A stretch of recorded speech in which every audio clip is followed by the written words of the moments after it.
الحمد لله نحمده ونستعينه ونستغفره ونؤمن به ونتوكل عليه ونعوذ بالله من شرور أنفسنا ومن سيئات أعمالنا من يهده الله فلا مضل له ومن يضلل فلا هادي له وأشهد أن لا إله إلا الله وحده لا شريك له وأشهد أن محمدا عبده ورسوله أما بعد فإن خير الحديث كتاب الله وخير الهدي هدي محمد صلى الله عليه وسلم وشر الأمور محدثاتها وكل محدثة بدعة وكل بدعة ضلالة وكل ضلالة في النار. أعوذ بالله من الشيطان الرجيم. بسم الله الرحمن الرحيم.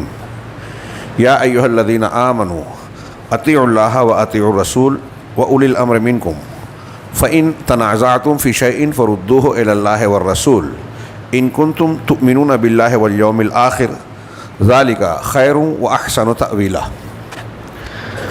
محترم حاضرین، ہمارے اور آپ کے بلکہ ہر انسان یا مسلمان کے حالات، مسائل، مصائب، پریشانیوں اور افکار کا جائزہ لیتے ہوئے اگر ہم اس کے حل کی بات کریں تو قرآن و حدیث کی ایک بنیادی بات بار بار دہرائی جاتی ہے اور بار بار دہرایا جانا چاہیے. بلکہ میں یہ کہوں کہ ابھی جو میں نے خطبہ مسنونہ پڑھا، اس کے الفاظ مختلف موقعوں پر جمعہ کے خطبے کے علاوہ بھی دہرائے جاتے ہیں، بار بار دہرائے جاتے ہیں. اس میں آخری جو کلمات ہیں میں سمجھتا ہوں سب کو یاد ہوں گے. فإن خیر الحدیث کتاب اللہ یا کلام اللہ، سب سے بہتر بات، سب سے بہتر کلام اللہ کا کلام ہے. کیا مطلب ہے اس کا؟ یعنی دنیا میں، کائنات میں، وجود میں جتنے بھی کلام، جتنی بھی باتیں ہیں، کوئی کتنا بڑا دانشور، فلسفی، ڈاکٹر اور اہل علم میں سے ہو، کسی بھی لائن کا ہو، ان کی باتوں کے مقابلے میں اللہ کا کلام سب سے بہتر ہے. ظاہر سی بات ہے، اللہ کا کلام سراسر ہدایت ہے، برکت ہے، فضیلت ہے، اس میں ہمارے لیے سراپا خیر ہے. یعنی اللہ کا کلام قرآن. اس کے بعد کا جملہ ہے وخیر الہدی، ہدی محمد. اس کو ہدی بھی پڑھ سکتے ہیں اور ہدا بھی پڑھ سکتے ہیں. ہدی معنی طریقہ، ہدا معنی ہدایت. سب سے بہتر ہدایت، سب سے بہتر طریقہ محمد صلی اللہ علیہ وسلم کا طریقہ ہے.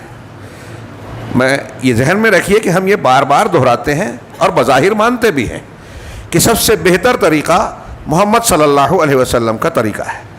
اب اللہ کا کلام سب سے بہتر، رسول کا طریقہ سب سے اچھا طریقہ، اور اس کے فوراً بعد کہا وَكُلَّ مُحْدَثَةٍ بِدْعَةٍ، ہر نئی چیز بدعت ہے.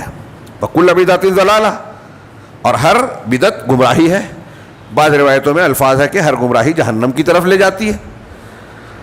اب ایک طرف خیر الکلام قرآن، خیر الہدا یا خیر الہدی محمد صلی اللہ علیہ وسلم کا طریقہ، اس کے مقابلے میں نئی چیز بدعت ہے، گمراہی ہے. کتنی صاف بات ہے. اور یہ دو جملے دو طرف کے، یہ ہماری زندگی کے سارے مسائل کو حل کرنے کے لیے کافی ہیں. میں نے عرض کیا کہ یہ بات ہم بار بار دہراتے ہیں، سارے مسلمان پڑھتے دہراتے ہیں، ترجمہ جانتے ہیں، لیکن آج کی حقیقی زندگی میں دیکھیں تو یہ روز دہرائی جانے والی، بار بار کہی جانے والی بات مسلمان مانتے نہیں ہیں. گزشتہ ہفتہ مسجد خلیل میں نے جو باتیں کہی، یہ سمجھ لیجیے کہ اس کا اگلا پہلو ہے اس کے بعد، کہ مسلمانوں کے مسائل میں بڑا محدود وقت ہوتا ہے. میں چاہ رہا ہوں کہ میری باتیں ادھر ادھر نہ ہوں، اس کے لیے کچھ اقتباس، دو تین اقتباس بڑے جامع، ہو سکتا ہے آپ کو محسوس ہو کہ یہ بات ہم سن چکے ہوں، لیکن اسے دہرائیے، اس کی گہرائی میں جائیے، مسلمانوں کے مسائل، حالات کا جائزہ لیتے ہوئے اس پر غور کیجیے. علامہ ابن تیمیہ رحمہ اللہ کی ایک عبارت ہے، وہ کہتے ہیں من تدبر احوال العالم وجد کل صلاح فی الارض فسببہ توحید اللہ وعبادتہ. کہ جو شخص عالم کے، دنیا کے، یہ اپنے زمانے میں علامہ ابن تیمیہ کہہ رہے ہیں، اور ہر زمانے کے لیے یہ بات بالکل مناسب ہے، کیونکہ ان کی بات نہیں ہے. یہ قرآن و حدیث سے حاصل کی ہوئی بات ہے، اس کا نتیجہ ہے. تو کہہ رہے ہیں کہ جو احوال عالم پر، دنیا کے حالات پر تدبر کرے گا، غور کرے گا، وجدہ کل صلاح فی الارض، تو پائے گا کہ زمین میں، دنیا میں جتنی بھی اچھائیاں ہیں، صلاح ہے، خیر ہے، فسببہ توحید اللہ و عبادتہ، اس کا سبب، بیس، وجہ اللہ کی توحید اور اس کی عبادت ہے. یہ میں کہہ رہا ہوں، آپ سن رہے ہیں، لیکن میں یہ سمجھ رہا ہوں کہ بہت سے لوگوں کی سمجھ میں نہیں آیا ہوگا. ہم جب بات کرتے ہیں کہ انسان و جن کی تخلیق کا مقصد توحید ہے، اللہ کے اوامر نواہی اس میں شامل ہے، اس کو ماننا ہے. جو کہا کرو مان لیجئے، جو کہا نہ کرو رک جائیے. یہ اللہ کی عبادت کے معنی میں، توحید کے معنی میں شامل ہے. حضرت علی نے اس آیت کی تفسیر میں یہی بات کہی بھی ہے، وما خلقت الجن والانس الا لیعبدون. تو بہت سے لوگوں کو لاجیکل یہ بات سمجھ میں نہیں آتی کہ اللہ کی توحید اور اللہ کی عبادت، یہ سارے صلاح، دنیا کی خیر و بھلائی کی بنیاد ہے. اگر آپ لاجیکل غور کریں تو توحید اور عبادت پر جب کوئی بندہ قائم ہوگا تو وہ اچھا انسان ہوگا، ہر جگہ انصاف کرنے والا ہوگا، ہر حقدار کو اس کا حق دینے والا ہوگا، ہر شر سے، ہر ظلم سے، ہر زیادتی سے، دوسروں کے حقوق کو غصب کرنے سے بچنے والا ہوگا. تبھی وہ توحید کے تقاضوں کو پورا کرے گا، اللہ کی عبادت کو پورا کرنے والا ہوگا. یہ میں نے بہت مختصراً یہ سمجھانے کے لیے کہ لوگوں کی لاجیکل سمجھ میں نہیں آتا، اس پر غور کیجئے جو تھوڑی سی میں نے 2 جملے کی تشریح کی، تو علامہ ابن تیمیہ کا یہ جملہ سمجھ میں آئے گا. آگے مزید وضاحت کرتے، مزید کہتے ہیں وطاعت رسولہ، صرف اللہ کی عبادت اور اس کی توحید کے ساتھ جوڑا اس کے رسول صلی اللہ علیہ وسلم کی اطاعت. خیر الکلام کلام اللہ و خیر الہدی ہدی محمد پڑھا ہم نے. سب سے بہتر ہدایت رسول کی ہدایت ہے. اللہ نے ان کو ہمارے لیے نمونہ بنایا، اللہ نے لوگوں کی رہنمائی کرنے کے لیے آپ کو مبعوث فرمایا، جنت کا راستہ بتایا، دنیا کی سعادت، کامیابی، فلاح اور دنیا کے مسائل، مصائب، ہموم کے حل کا ذریعہ بنایا. اور ہماری بس سمجھ میں یہ بات نہ آئے تو حیرت کی بات ہے کہ ہمارے مسائل کا حل اللہ تبارک و تعالیٰ نے رسول اللہ صلی اللہ علیہ وسلم کے ذریعے سے عطا فرمایا. صرف تھیوریکل نہیں، پریکٹیکل بھی اللہ کے نبی صلی اللہ علیہ وسلم نے پیش کیا کہ آپ کی مصیبتیں، پریشانیاں آئیں، نشیب و فراز زندگی کے آئیں تو کیسے کیا مسئلہ حل کرنا چاہیے. تو رسول کی اطاعت میں ہماری مصیبتوں کا، ہمارے مسائل کا حل ہے. کیا ہم مانتے ہیں؟ ابھی آگے بات آئے گی، میں اشارہ کروں کہ جتنے مسائل ہمارے درمیان ہیں، گھر سے لے کے، اپنی نفس اور ذات سے لے کے اجتماعی تک، اجتماعی حالات تک، عالمی سطح تک، آپ غور کیجئے کہ ہر جگہ مسلمان نبی کریم صلی اللہ علیہ وسلم کی سیرت، تعلیمات اور ثابت شدہ امور جو مختلف فی ہے چھوڑ دیجئے، جس میں اختلاف ہے جانے دیجئے. جو متفق علیہ ہے کہ اللہ کے رسول صلی اللہ علیہ وسلم کا طریقہ ہے، تعلیم ہے، آپ کی ہدایت ہے، اس میں مسلمان کیا نبی کریم صلی اللہ علیہ وسلم کی اطاعت کر رہا ہے؟ ہمارے یہاں فرقے ہیں رسول کی مخالفت کی بنیاد پر. نبی صلی اللہ علیہ وسلم کے طریقے سے آپ ہٹے، آپ نئے راستے پہ چلے گئے، نیا اصول بنایا، نیا فرقہ بنا لیا. آپ نے کسی کا حق مارا، رسول کی مخالفت کر رہے ہیں. آپ عبادات میں کاٹ کسر کر رہے ہیں، کوتاہی برت رہے ہیں، مداہنت کر رہے ہیں، ترک کر رہے ہیں، رسول کی مخالفت کر رہے ہیں. پوری زندگی دیکھ لیجئے.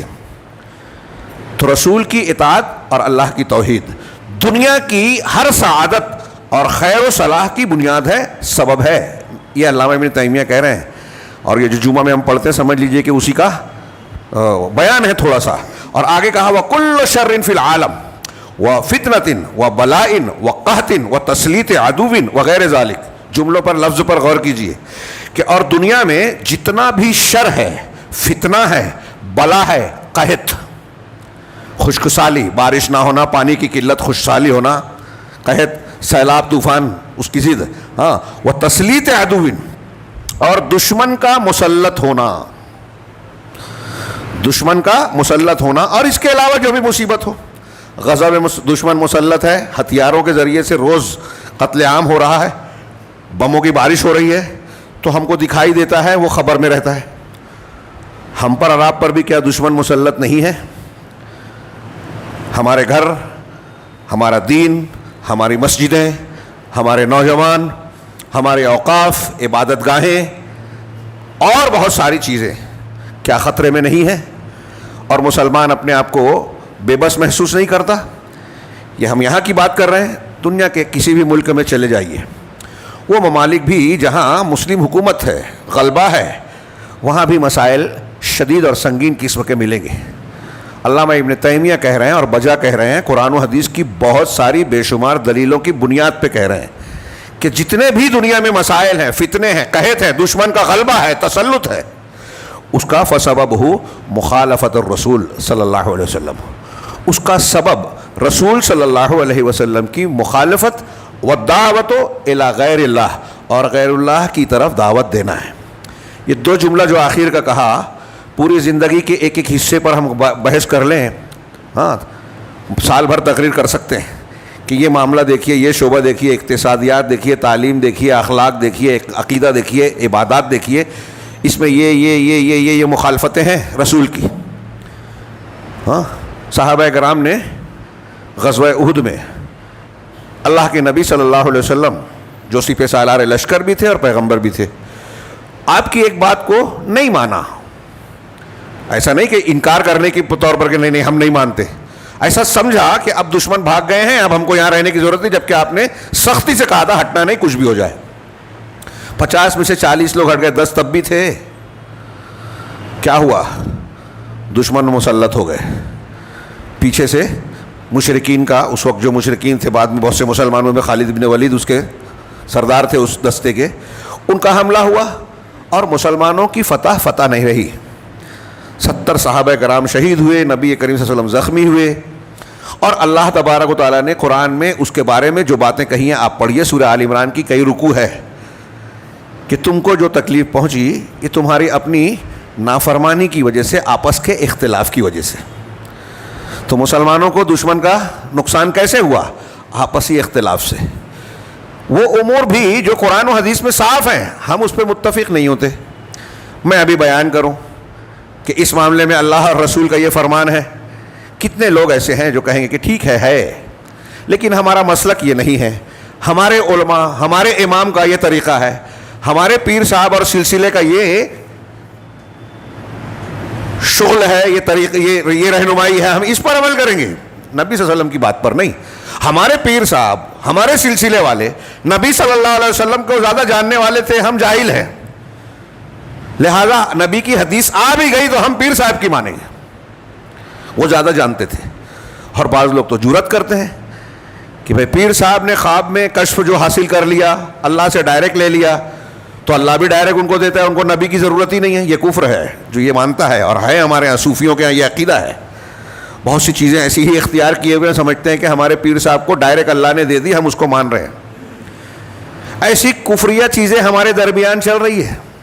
ہم مسلمان ہیں، بم گر رہے ہیں، گرفتار ہو رہے ہیں، بلڈوزر چل رہا ہے، پریشان ہیں، قانون ہمارے خلاف بن رہا ہے، ہم کو کھلواڑ بنا لیا گیا ہے، دنیا کی باتیں کرتے ہیں، یہ جماعت وہ جماعت، میمورنڈم دیا جائے، احتجاج کیا جائے، کورٹ میں جایا جائے، ٹھیک ہے یہ اسباب ہیں، ہو سکتے ہیں ضرورت کے موقع پر،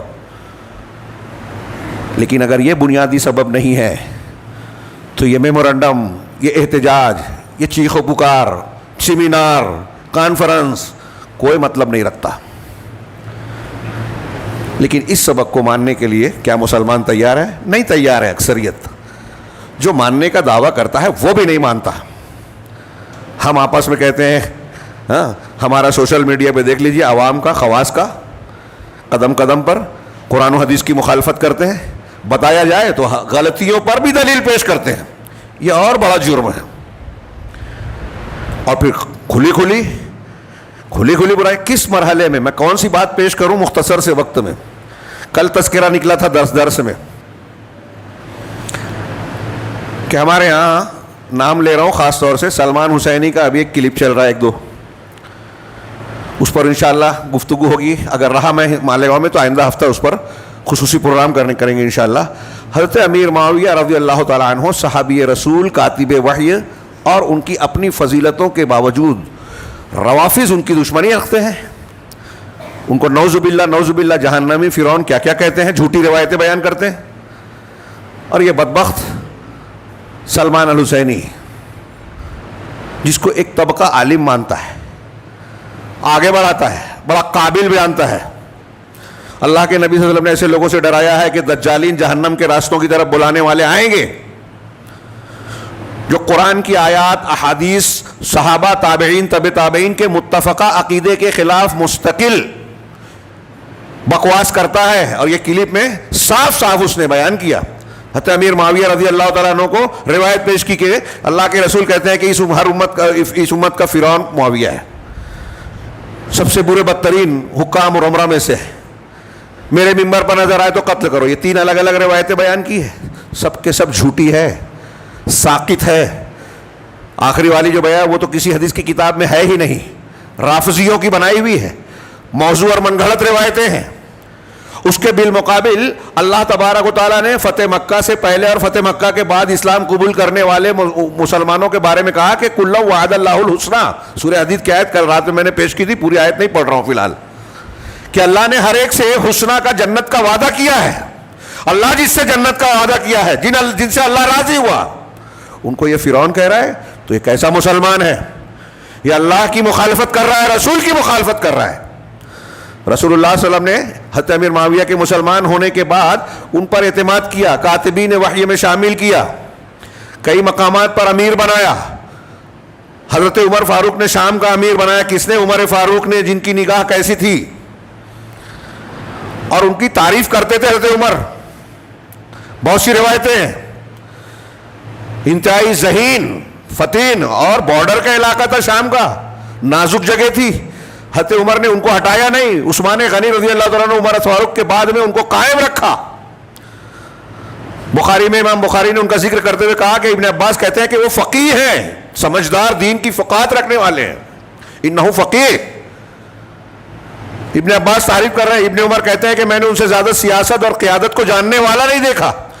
کسی نے کہا آپ کے ابا عمر بھی تو تھے. کہا عمر کا درجہ اور فضیلت بہت اونچی ہے, لیکن معاویہ کی سیادت اور قیادت سب سے اعلیٰ تھی. ابن عمر کہتے ہیں ایسے دسیوں صحابہ تابعین کے اقوال جمع کر لیجیے, اور کسی ایک صحابی کو بھی برا بھلا کہنا علماء اہل سنت کا, سن لیجیے جملہ یاد رکھیے گا, اہل السنہ والجماعہ, اہل الحدیث, صحابہ, تابعین, طب تابعین, محدثین, ان کی بات کر رہا ہوں. ان کا اتفاق ہے کہ کسی ایک صحابی کو بھی برا کہنے والا انسان ملحد ہے, زندیق ہے, کافر ہو سکتا ہے, درجات ہو سکتے ہیں. حضرت امیر معاویہ رضی اللہ عنہ کے فضائل میں پھر کوئی میں نے کہا بعد میں تفصیلی گفتگو ہوگی. یہ شخص کھلے کھلے عام کہہ رہا ہے, مسلمان اسے سن رہے ہیں, بڑا سمجھتے ہیں. اہل سنت والجماعت, وہ اہل سنت والجماعت کے طریقے پہ ہے ہی نہیں, رافضیت اور شیعیت کا شکار ہے, ایجنٹ ہے ان کا. ایسے کئی ایجنٹ ہمارے آئے, سنتے ہیں ہمارے نوجوان, بتانے کے بعد بھی سنتے ہیں, اپنے آپ کو وہ قابل سمجھتے ہیں, بدعتیوں کو فروغ دیتے ہیں, اپنے علماء پر تنقید کرتے ہیں. اسرائیل کا دم چھلا, جس کو سلف نے یہودیوں کا کتا کہا, روافظ کو, یہ ابھی تھوڑی سی جنگ کیا ہو گئی دکھاوے کی, اس کی حقیقتیں جب سامنے آئے گی تو حیرت میں پڑ جائیں گے آپ. بہت ساری چیزیں ہے, جنگ ملک کی تھی, کوئی دین کی نہیں تھی.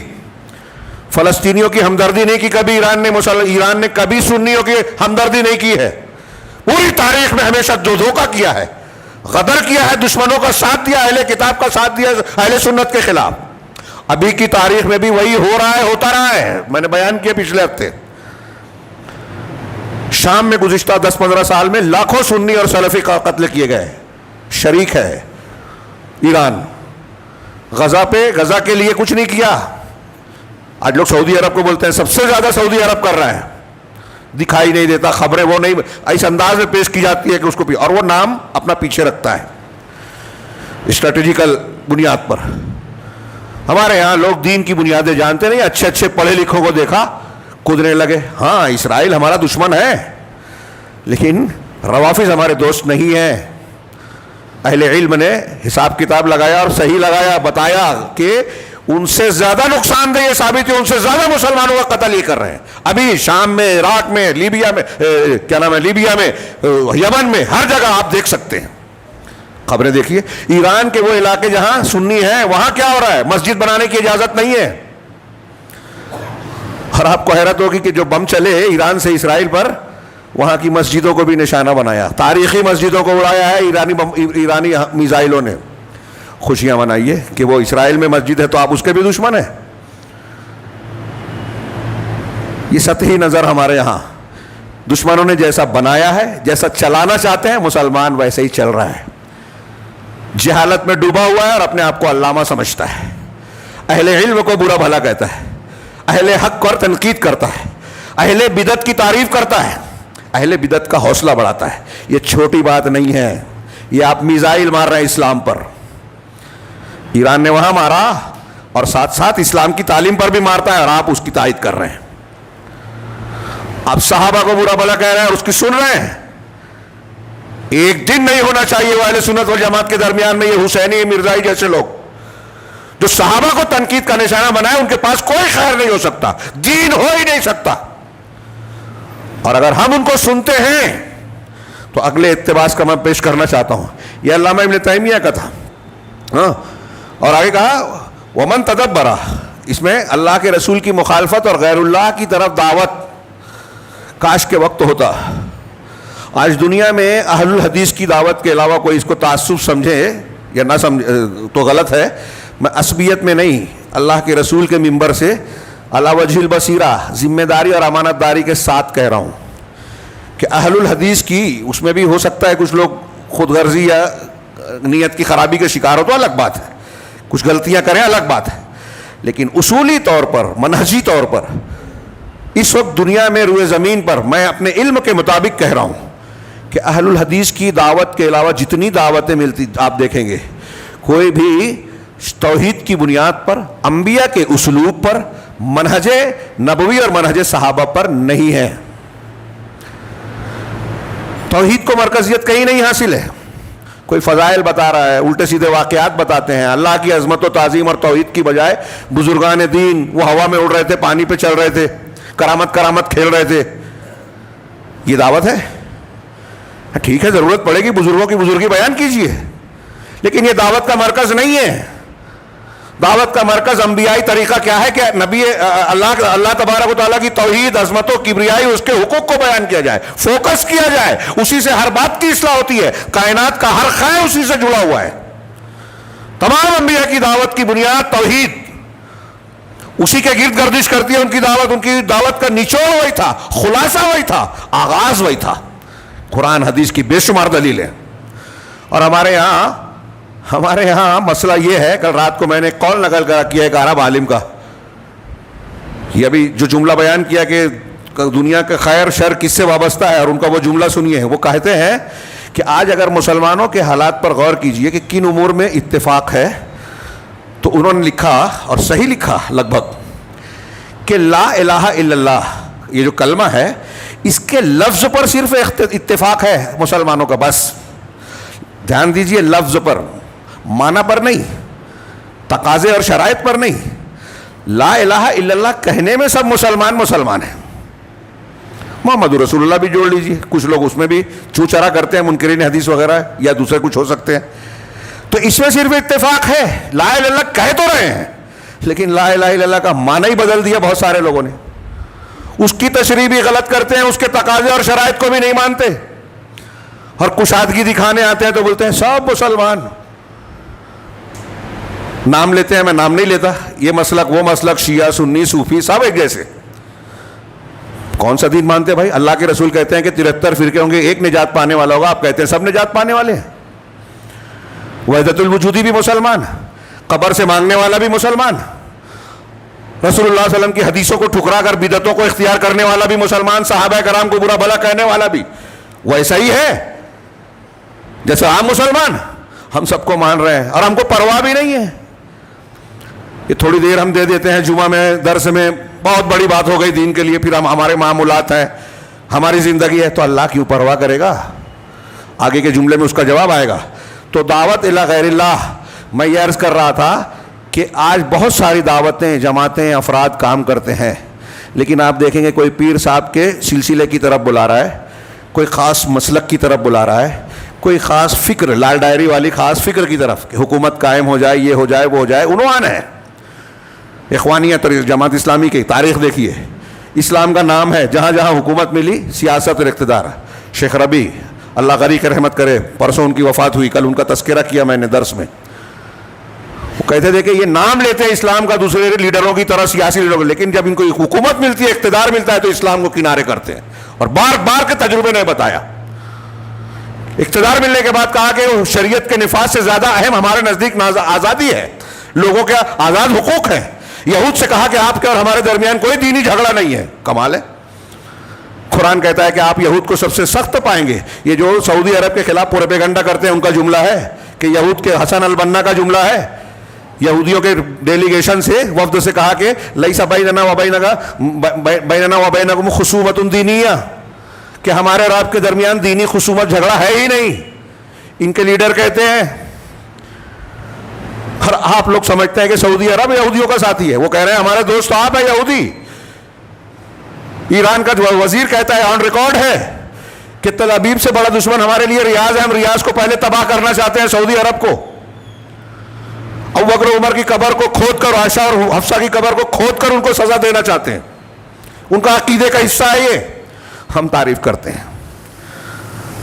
کم سے کم جس بارے میں لوگوں کو معلومات نہیں ہے اور علماء کچھ کہتے ہیں, اس میں توقف تو اختیار کریں کہ بھائی ہم کو معلومات نہیں ہے, چپ رہیں, دیکھیں, تحقیق کریں. جو نہیں معلوم ہے ہمارے یہاں وہ لوگ وہ بھی بولتے ہیں. اس کی تائید کرو, اس کی مخالفت کرو. بے بس کر دیا. علماء کے بارے میں شکوہ کرتے ہیں, علماء کی مانتا کون ہے, بڑوں کی مانتا کون ہے, جماعت کہاں ہے یہاں. کہتے ہیں جماعت نہیں. ہمارے یہاں کوئی جب کہتا ہے کہ جماعت کچھ نہیں کرتی, تو میں کہتا ہوں واقعی جیسے آپ کچھ نہیں کرتے, جماعت بھی آپ بھی تو کچھ نہیں کرتے. تو کہتے ہیں میں تو کچھ نہیں. میں کہا جماعت کہاں ہے, آپ جب جماعت کے ساتھ نہیں ہے تو جماعت کہاں ہے, جمعیت کہاں ہے, صدر اور سیکریٹری جماعت ہے کیا؟ بھئی آپ بیٹھے ہوئے ہیں, میں بول دوں آپ صدر ہیں, تو ساری ذمہ داری آپ کی ہو گئی. جتنا فساد ہو رہا ہے, کوئی ساتھ نہ دے, کوئی کسی کی بات نہ مانے, بڑے کو بڑا پن نہ دے, اتحاد اتفاق کا مظاہرہ نہ کرے, جماعت کے فیصلوں کو قبول نہ کرے, ان پر تنقید کرے, ان کی مخالفت کرے, تو کون سی جماعت؟ یہ اللہ اور اس کے رسول کی مخالفت ہے, خارجیت ہے, جس کی تربیت آج کی گئی ہے. آپ نہیں مان رہے کہ سب سے بہتر اللہ کا کلام ہے اور سب سے بہتر طریقہ رسول کا طریقہ ہے. مانتے ہی نہیں ہیں آپ, بولتے ہیں. دو چار چیزوں میں ہم نے جہاں ہمارا کچھ منصب پر ایسے نماز پڑھ لیا, ایسی عبادت کر لیا, اہل حدیث نہیں ہو گئے, قرآن حدیث کو ماننے والے نہیں ہو گئے. اتنے سے یہ جڑ بنیاد ہے عقیدہ اور اللہ کی طرف دعوت دینا. ہم دعوت بھی دیتے ہیں, تھوڑا سا کچھ مسئلہ ہوا تو انا کے لیے لڑنے لگتے ہیں. اللہ کی طرف دعوت دینا. یہ لوگ دعوتیں جو دے رہے ہیں, کوئی بزرگ کی طرف, کوئی پیر صاحب کی طرف, کوئی اپنے مسلک کی طرف, کوئی اپنی ذات کی طرف دعوت دیتا ہے. میں تھوڑی سی بات کرے گا دین کی, اور اس کے بعد میں نے یہ کیا, میرے یہ کارنامے ہیں. یہ دین کی دعوت ہے, غیر اللہ کی طرف دعوت ہے. یہ آگے کہتے ہیں علامہ ابن تیمیہ, ومن تدبر ھذا حق تدبر. ہاں, یہ اور جو شخص اس پر غور کرے گا, جیسا غور کرنے کا حق ہے ویسے, تو وجد ھذا الامر کذالک, اس معاملے کو ایسا ہی پائے گا, خاص طور سے اپنی ذات کے بارے میں اور وغیرہ ہی اور دوسرے امور میں, عموماً عام طور سے اور خاص طور سے, عمومی اور خصوصی طور سے. ولا حول ولا قوت الا باللہ. اسی سے ملتا جلتا قول علامہ ابن قیم نے بیان کیا, اور ایک جگہ انہوں نے اپنے استاذ علامہ ابن تیمیہ کے اس قول کا حوالہ دیا, اور خود لکھتے ہیں آگے. یہ رسالۃ التبوکیہ میں یہ جو آیت میں نے شروع میں پڑھی تھی, مشہور آیت, یا ایھا الذین آمنوا اطیعوا اللہ واطیعوا الرسول واولی الامر منکم, اے ایمان والو اللہ کی اطاعت کرو اور رسول کی, دونوں کی مستقل ہے, اور اولو الامر کی, قرآن حدیث کی روشنی میں اولو الامر کی بات ماننی ہے. وہ علماء ہو, حکام ہو مسلمانوں کے, ان کی بات ماننی ہے جو ہم نہیں مانتے. ہاں, آپ کہیں گے کہ حکام نہیں ہے, ٹھیک ہے, جو بھی ہمارا جماعتی ڈھانچہ ہے کوئی کسی کی سنتا نہیں ہے, یہ بھی ہم نہیں مانتے. قرآن کی آیت, قرآن حدیث کے دائرے میں اللہ اور رسول کی مخالفت ہو تو پھر نہیں ماننا ہے, یہ الگ بات. تو اللہ کی مانو, رسول کی مانو, اطاعت کرو, اور اولو الامر کی. اب اگر تمہارا جھگڑا ہو جائے, کس سے جھگڑا ہوگا؟ اولو الامر سے اختلاف ہو سکتا ہے. اولو الامر سے تو کیا کرنا ہے, سوشل میڈیا پر وائرل کرنا ہے, ذمہ دار کے گھر میں کیا چل رہا ہے یہ بیان کرنا ہے, اس کے اندر کیا عیب ہے یہ بیان کرنا ہے, کہ وہ تو فرشتہ ہے ہی نہیں, فرشتے تو ہم ہیں. اب وہ امیر ہے, سیکریٹری ہے, تو اس کو فرشتہ ہونا چاہیے. آپ کچھ بھی کریں, اس سے غلطی بھی ہو جائے تو پھر وہ ناقابل معافی ہے, اس کو بدنام کیا جائے گا. آپ سے غلطی ہو تو ہو گئی چوک, چھوڑ دیا جائے. تو اللہ تعالیٰ نے کہا کہ اگر اختلاف ہو رہا ہے کسی معاملے میں تو کیا کرنا ہے؟ فردوہ الی اللہ والرسول, اللہ کی طرف اور رسول کی طرف لوٹاؤ, قرآن کی طرف اور حدیث کی طرف. اگر تم اللہ پر اور آخرت کے دن پر ایمان رکھتے ہو, شرط ہے یہ, ان کنتم تؤمنون. اب کیا ہم ایمان رکھتے ہیں؟ مسلمان آج ایمان رکھنے کا دعویٰ کر رہے ہیں, لیکن اپنے اختلافات کا تصفیہ قرآن حدیث سے کر رہے ہیں کیا؟ ہم اپنے گھر میں کر رہے ہیں کیا؟ حصے بکرے کا جھگڑا ہے, ساس بہو کا جھگڑا ہے, بیٹے باپ کا جھگڑا ہے. ان جھگڑوں میں ابھی مسلک ہی چھوڑ دیجئے, ان جھگڑوں میں بھی کیا ہم اللہ اور رسول کی بات مانتے ہیں؟ ہمارے شہر میں کوئی محلہ, کوئی گلی شاید ایسی نہیں ملے گی جہاں کچھ اختلاف ہے اور سالہ سال سے حل ہی نہیں ہو رہا ہے. علماء, پنچ آئے, پنچ سب سمجھا چکے, قرآن حدیث بتا چکے, نہیں مانتے. 3 پیڑھیاں گزر گئی, حصے بکرے کی تقسیم نہیں ہوئے, ترکہ تقسیم نہیں ہوا. کیوں نہیں ہوا؟ کیا قرآن حدیث میں کوئی اغماض ہے, پیچیدگی ہے, نہیں سمجھ میں آتا؟ نہیں, ماننا نہیں چاہتے. اللہ کا کلام سب سے بہتر ہم جمعہ میں بولتے ہیں, رسول کا طریقہ سب سے بہتر طریقہ ہم زبان سے کہتے ہیں, ماننے کا دعویٰ کرتے ہیں. حصے بکرے کی تقسیم اس طریقے سے نہیں کرنا چاہتے, حقوق دینا نہیں چاہتے, بھائی کا حق, بہن کا حق, ماں باپ کے حقوق, پڑوسی کے حقوق. یہاں سب ہمارا اپنا فلسفہ چلتا ہے. نہیں, ہاں ٹھیک ہے, قرآن حدیث میں یہ ہے, ہم کو معلوم ہے, لیکن یہ ایسا ہے. وہاں آپ کا طریقہ قرآن حدیث سے زیادہ الگ ہے اور بہتر ہے. کیا ہم مانتے ہیں؟ میں جو کہہ رہا ہوں دوسروں پر نہیں, ہر شخص یہاں اپنے آپ پر غور کرے, میں بھی اپنے آپ پر غور کروں, میں اپنے آپ کو بھی کہہ رہا ہوں. تو علامہ ابن قیم اس آیت کی تفسیر میں, جو میں نے تھوڑی سی تشریح اپنے طور سے کی, آگے کہتے ہیں کہ ومن تدبر العالم, یہ ابن قیم کی عبارت ہے, جو کائنات کے پر غور کرے گا, حالات پر غور کرے گا, والشرور الواقعات فیہ, اور اس کائنات میں جو واقع ہونے والے شرور ہیں, جنگ ہو رہی ہے, بے روزگاری ہے, غریبی ہے, ہاں, بہار میں سیاسی مقاصد کے لیے لوگوں کو پریشان کیا ہے, لوگ پریشان ہیں کہ کل ہم ہندوستانی اپنے آپ کو ثابت کر پائیں گے کہ نہیں کر پائیں گے, اور یہ تلوار زیادہ مسلمانوں پر لٹکتی ہے, غریبوں پر بھی, دوسروں پر بھی. ایسے بہت سے مسائل ہیں. تو کائنات کے حالات پر آپ اپنے گھر پر غور کیجئے, اور اس میں جو شر, فساد, بیماری, پریشانی لاحق ہو رہی ہے, اس پر غور کرے گا. علامہ ابن قیم کہہ رہے ہیں تو عالمہ جو غور کرے گا وہ جان جائے گا, اسے اس بات کا ادراک اور علم حاصل ہوگا کہ ان کل شر فی العالم, کہ کائنات میں جتنا بھی شر ہے, برائی ہے, فسببہ مخالفت الرسول, اس کا سبب ہے رسول کی مخالفت. اب اس کے بھی درجات ہیں, کچھ لوگوں سے کوتاہی ہو جاتی ہے, معفو عنہ ہے, کچھ لوگ جان بوجھ کر بیٹھتے ہیں, شرمندہ ہوتے ہیں, کچھ لوگ کرتے ہیں شرمندہ نہیں ہوتے, کچھ لوگ کرتے ہیں مخالفت کرتے ہوئے کہ نہیں ہم نہیں مانتے. دھیان دیجئے, جو میں کہہ رہا ہوں بہت کم وقت ہے, بہت سرسری طور سے ذکر کر رہا ہوں. اب جیسے ایک آدمی صوفی ہے, اس کے پیر صاحب نے کوئی ایک طریقہ بتایا, کوئی ایک عبادت بتائی, ہم کہیں کہ یہ بدعت ہے. کیا آپ عبادت کرتے ہیں صرف اللہ کے ایک نام کا ذکر کہ یا قویو یا قویو یا قویو, یا رزاقو یا رزاقو یا رزاقو, الحق الحق الحق, یہ ہمارے یہاں کچھ لوگ کرتے ہیں. علامہ ابن تیمیہ اور دوسرے بہت سے علماء نے لکھا کہ یہ بدعت ہے, ثابت نہیں ہے. نبی صلی اللہ علیہ وسلم سے جتنے بھی ذکر ہیں وہ پورا جملہ ہے جس کا معنی ہوتا ہے. جیسے الحمدللہ, تمام تعریف اللہ کے لیے, پورا جملہ ہے, ایک مطلب ہے.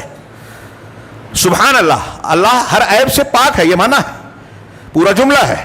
لیکن جب آپ کہہ رہے ہیں یا رزاقو یا رزاقو یا غفارو یا غفارو, کیا مطلب ہوا؟ آپ کا نام پکار کے میں بولوں اے پھلاں اے پھلاں اے پھلاں, تو آپ 4 مرتبہ سننے کے بعد کہیں گے آگے بول, کیا مطلب ہے؟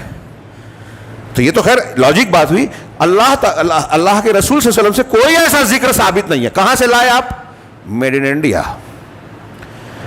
بناوٹی, خانہ ساز, خود ساختہ. ایسی کتنی عبادتیں ہیں, کتنے اعمال رسوم, بلکہ نئے نئے تہوار ہیں جو اللہ اور رسول نے بتائے نہیں, صحابہ نے کیا ہی نہیں. ابھی جس مہینے سے ہم گزر رہے ہیں اس میں جو کیا مسلمانوں نے, روزے کے علاوہ سب خرافات, بدعت. اور کیسا جشن تھا, چھٹیاں تھی, تعزیہ, سبیل, شیر باغ, کالا لباس, خاص کھانا, کھچڑا, حضرت حسین کی تعزیے سے جو ہے مدد مانگنا, اور نہ جانے کیا کیا شرکیات, خرافات. سب رسول کی مخالفت ہے, اس کی طرف لوگ دعوت دے رہے ہیں. جن کو دین کے لیے پسینہ بہانے اور نماز پڑھنے کا موقع نہیں ہے وہ ماتم اور نوا ماتم کر رہے ہیں، جس کو اللہ اور رسول نے منع کیا، جس کو کفر کہا اللہ کے رسول اللہ نے کہ میری امت میں 2 چیزیں کفر کی، اس میں سے کہا کہ مردے پر نوا کرنا، جس کو کفر کہا وہ ہم کر رہے ہیں، اور اس پر اس لیے نہیں بولتے کہ وہ ایک مسلک کی مخالفت ہو جائے گی۔ تو اب مسلک کی مخالفت ہے تو آپ بولے مت، پھر کیوں بولتے ہو؟ سب سے بہتر طریقہ رسول کا طریقہ، رسول کے طریقے میں نوا ماتم کی گنجائش نہیں ہے، قوم منا رہی ہے، پیش کر رہی ہے، اور ہم کو کوئی فرق نہیں پڑتا کیونکہ وہ تو مسلک ہے۔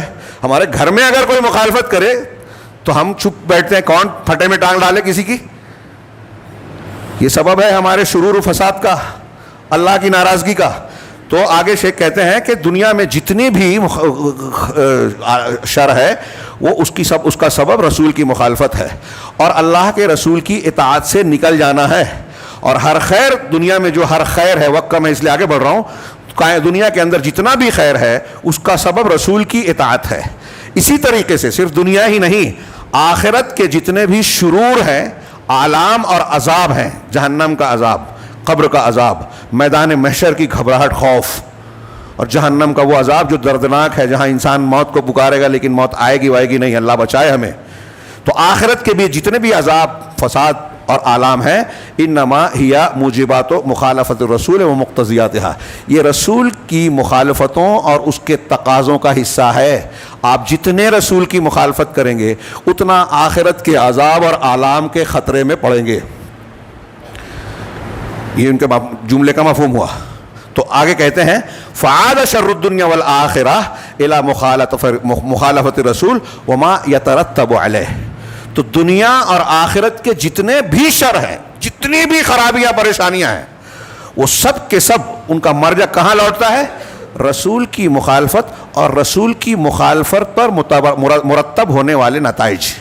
ایک آدمی سنت کی مخالفت کرتا ہے، رسول کے حکم کے خلاف جاتا ہے، اور پھر اس مخالفت میں کیا کیا برائیاں کرتا ہے، وہ ساری چیزیں اس میں شامل ہے۔ ہاں، فعاد شر الدنیا والآخرہ الی مخالفت الرسول وما یتدعو فلو ان الناس اطاعوا الرسول حق طاعته۔ علامہ ابن قیم کہہ رہے ہیں کہ اگر لوگ رسول کی ویسی اطاعت کریں جیسا کہ اطاعت کا حق ہے، لم یکن فی الارض شر قط، تو دنیا میں کچھ بھی شر نہیں ہوگا۔ اب ابھی یہ بات جو میں کہہ رہا ہوں چونکہ یہ ہو نہیں سکتا، بہت سے لوگوں کو لاجیکل سمجھ میں نہیں آئی، کہہ رہے عقلی طور سے سمجھ میں نہیں آتی، لیکن یہی صحیح ہے۔ جیسے دنیا میں ہم دیکھ رہے ہیں یہ چاند، سورج، پیڑ پودے، زمین، آسمان، دریا، کائنات کی جتنی بھی مخلوقات ہیں انسان اور جن کے علاوہ، سب اسی راستے پر چل رہی ہیں جس پر اللہ نے ان کو پیدا کیا، لگایا ہے، اپنے مدار اور محور پہ گردش کر رہے ہیں، کوئی اس سے ہٹتا نہیں ہے، ذرا سا بھی نہیں ہٹتا۔ اگر سورج اور چاند ستارے میں سے کوئی ایک جو ہے اپنی جگہ سے ہٹ جائے، جتنی دور ہے اس سے آدھا کم ہو جائے، زیادہ ہو جائے، کیا ہوگا؟ بگاڑ ہوگا، نظام درہم برہم ہو جائے گا، فساد ہوگا۔ لیکن کیوں فساد نہیں ہے؟ اس لیے کہ ہر ایک اپنے دائرے میں، ہر ایک اللہ کے مقرر کیے ہوئے راستے پر چل رہا ہے، کوئی اس سے ہٹتا نہیں ہے، اس لیے امن ہے۔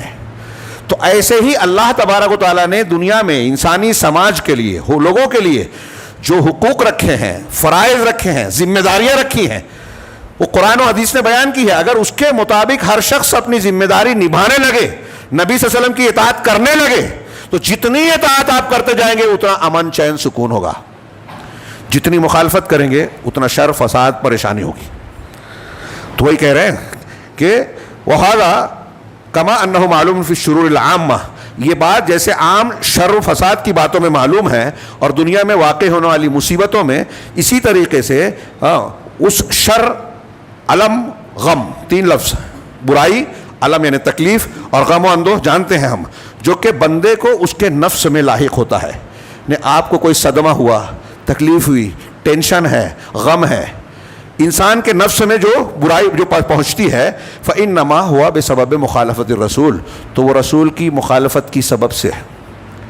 میں نے کئی مرتبہ ایک قول پیش کیا، بہت سارے اقوال ہیں سلف کے۔ علامہ ابن سیرین کہتے ہیں کہ اگر میری لونڈی میرے ساتھ بدتمیزی کرے، کوئی نافرمانی کرے، ہو جاتی ہے کبھی ایسی بات کہ میری لونڈی نے میرے ساتھ کوئی ایسی حرکت کی جس سے مجھے تکلیف پہنچی، جو میری بات نہ ماننے والی ہو، تو میں یہ غور کرتا ہوں کہ میں نے اللہ کے رسول صلی اللہ علیہ وسلم کی کس سنت کی، شریعت کے کس حکم کی مخالفت کی ہے، مجھ سے کچھ نہ کچھ غلطی ہوئی ہے، تب یہ لونڈی میرے ساتھ بدتمیزی کر رہی ہے۔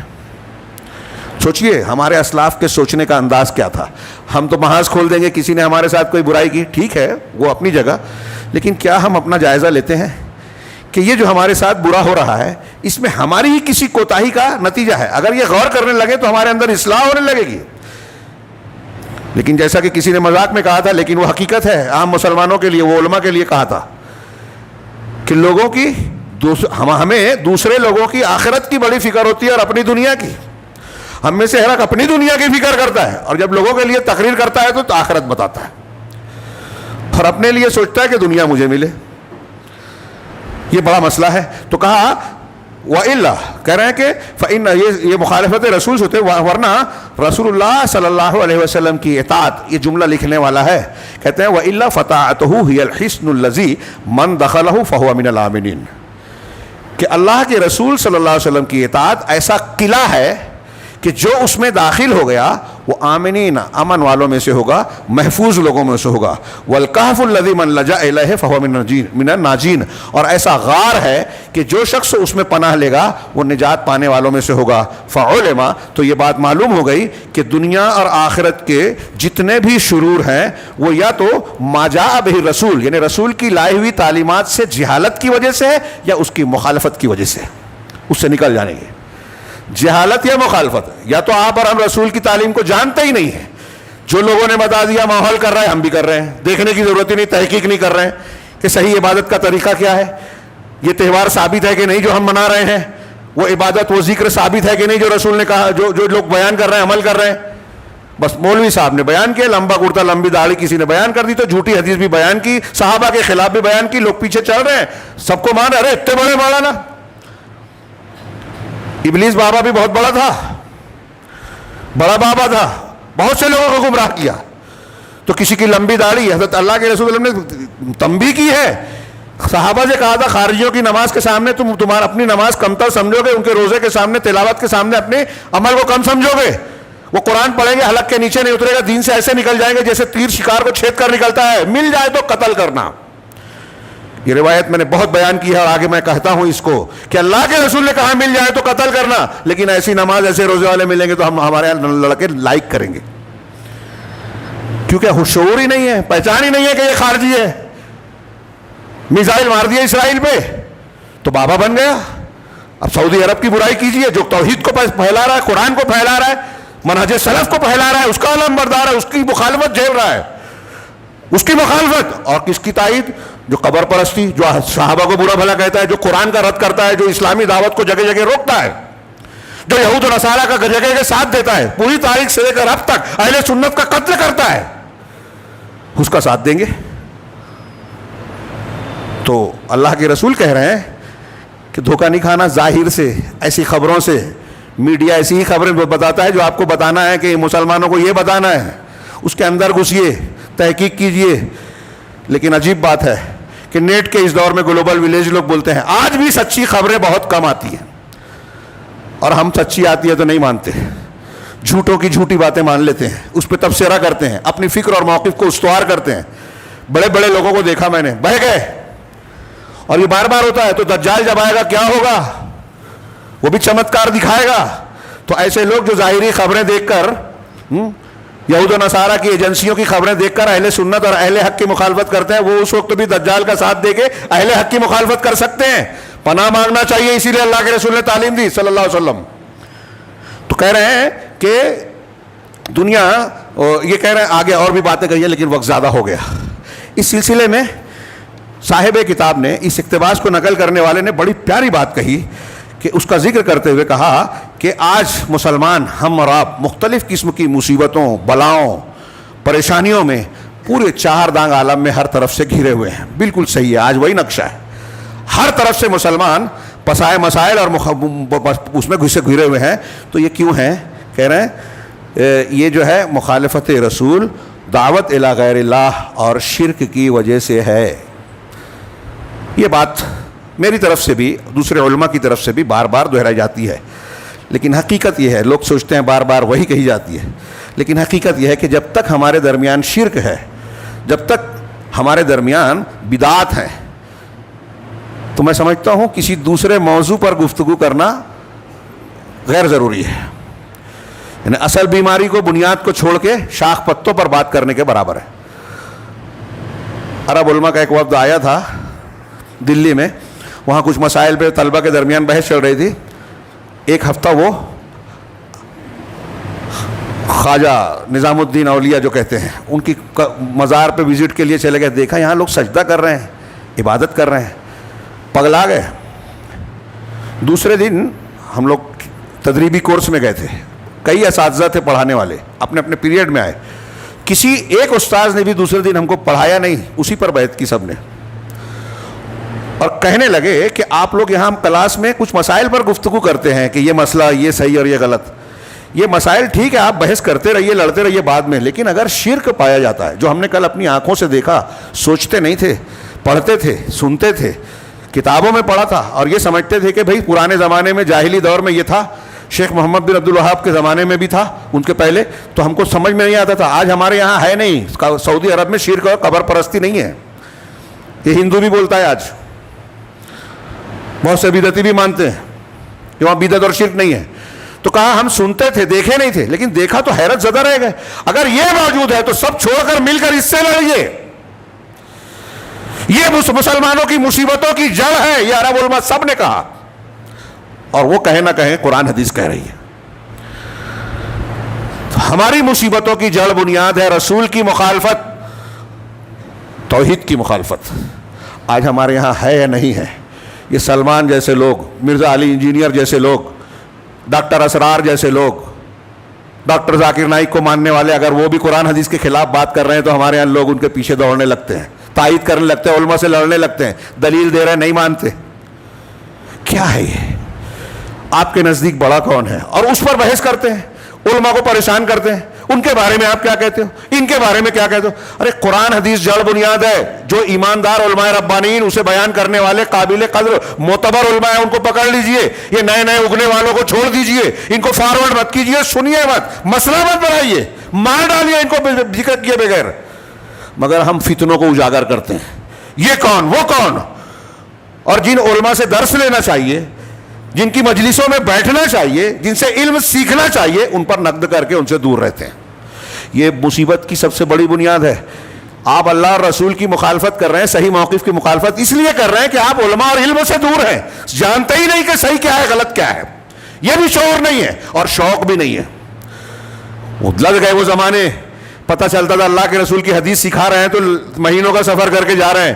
امام احمد بن حنبل نظر بند ہے, پھر بھی باقی ابن مخلد جا رہے ہیں, بھکاری بن کے روز جو ہے بھیک مانگ کے ایک ایک حدیث دو حدیث سن رہے ہیں. حضرت موسیٰ علیہ السلام نے خضر کی طرف سفر کیا, یہاں تو تھوڑی دیر ہو جائے درس میں خطبے میں تو لوگوں کو جان پہ آتا ہے. دین کا یہ شوق ہے. تو جب سیکھنا ہی نہیں ہے تو اب آپ جانیں گے نہیں تو مانیں گے کیسے؟ اور جو ماحول بتاتا ہے, جو آپ کا دماغ کہتا ہے, وہ مان لیتے ہیں. اس میں آگے میں یہی بیان کرنا چاہتا تھا. آگے ایک چیز یہ کہ پرانے بدعتیوں اور نئے بدعتیوں کے درمیان موازنہ کیا. میں ایک دو قول پیش کر کے بات کو ختم کرتا ہوں. امام ذہبی نے کہا, ایک طرف قرآن حدیث کو ماننے کی یہ بات ہے, اور وہ میں نے ادھورا چھوڑ دیا وقت کی وجہ سے. ہاں, وہ کہتے ہیں کہ جب تم کسی بدعتی متکلم کو دیکھو, علم کلام والے, جیسے ہمارے آج کہتے ہیں نا اللہ ہر جگہ ہے, ہر چیز میں ہے, عرش پر نہیں ہے, وہ متکلم ہے. تو جب بدعتی متکلم کو دیکھو کہ وہ کہتا ہے ہاتھ دعنا من الکتاب و احادیث الاحاد و ہاتھ العقل, کہ دیکھو قرآن احادیث احاد چھوڑو اور ہم کو عقل کی دلیل دو. اگر امام ذہبی, ایسے بہت سے لوگ ہیں آج بھی ہیں, منکرین حدیث ہیں, اخوانی ہیں, جدید دور کے خارجی ہیں, کہ عقل میں نہیں آتی بات, معجزہ کیسے مانیں گے, حدیث کیسے مانیں گے, عذاب قبر کیسے مانیں گے, فلاں اور فلاں چیز نہیں عقل میں آتی ہے. تو جو یہ کہے, امام ذہبی کہتے ہیں کہ چھوڑو قرآن حدیث, عقلی دلیل دو, تو کہتے ہیں فَعَلَمْ أَنَّهُ ابو جہل, تو جان لو کہ وہ ابو جہل ہے. یعنی ایک عقل کی بنیاد پر آپ سے قرآن حدیث کے خلاف دلیل مانگ رہا ہے, وہ ابو جہل ہے. وَإِذَا رَأَيْتَ السَّالِكَ التَّوْحِيدِ, اور سالک توحیدی یعنی صوفی کو اگر تم دیکھو, سلوک اور طریقت پر چلنے والا صوفی کو دیکھو, وہ یہ کہتا ہے کہ دعنا من النقل والعقل, کہ نقل اور عقل چھوڑو, نقل عقل نہیں چاہیے مجھے, وہات الذوق والوجد, ذوق اور وجد لاؤ. حال, اللہ اللہ اللہ اللہ بول کے جو حالت ہوتی ہے, روشنی دکھتی ہے, یہ ہوتا ہے اور وہ ہوتا ہے, یہ ذوق، وجدان، کشف، خواب یہ لاؤ. تو کہہ رہے ہیں فَعْلَمْ أَنَّهُ ابلیس. تو علامہ ظاہری کہتے ہیں کہ جان لو کہ وہ ابلیس ہے. قرآن حدیث کو چھوڑ کر کوئی عقل مانگے، قرآن حدیث اور نقل عقل کو چھوڑ کر کوئی ذوق مانگے، اس کے بارے میں کہہ رہے ہیں. آج ہمارے ہاں اکثریت ان دونوں میں سے کسی ایک چیز کی وجہ سے گمراہ ہے. کہا فقط ظہرا کہ تو تم جان جاؤ کہ وہ ابلیس ہے، قد ظہر بصورت بشر، وہ ابلیس ہے جو انسان کی شکل میں ظاہر ہوا ہے. او قد حل فی، یا اس انسان کے اندر وہ ابلیس گھس گیا ہے، داخل ہو گیا ہے.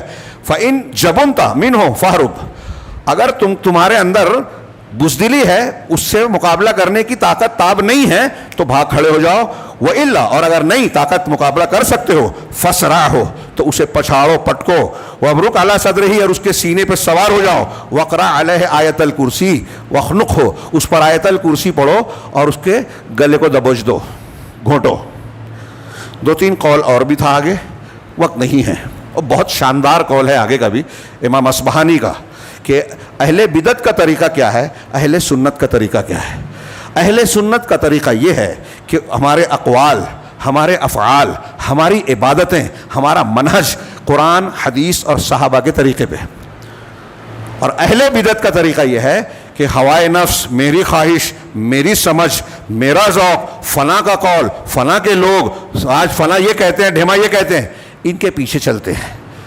تو آگے ہم کہیں گے کہ جیسے یہ اس دور میں کہا، یہ صاحب کتاب جنہوں نے نقل کیا انہوں نے بھی تبصرہ کیا کہ آج بھی آپ غور کیجئے تو اہل سنت والجماعت کے مقابلے میں جو بدعتی گروہ ہیں، بدعتوں پر عمل کرتے ہیں، نئے نئے تہوار، نئی نئی چیزیں، نئی نئی عبادات، طرق، فلسفہ، ہمارے پیر صاحب اور فلاں کے نام لیتے ہیں، یہ بدعتی لوگ. اور جو حزبی تنظیمیں ہیں، اخوانیت ہے، فلانیت ہے، ڈھماکیت ہے، یہ حزبی تنظیمیں، ان کے اور اہل سنت کے درمیان آپ یہی فرق پائیں گے کہ وہ عقل، حالات ہیں. دیکھو ایران نے اسرائیل پہ حملہ کر دیا تو کون سا تیر مارا؟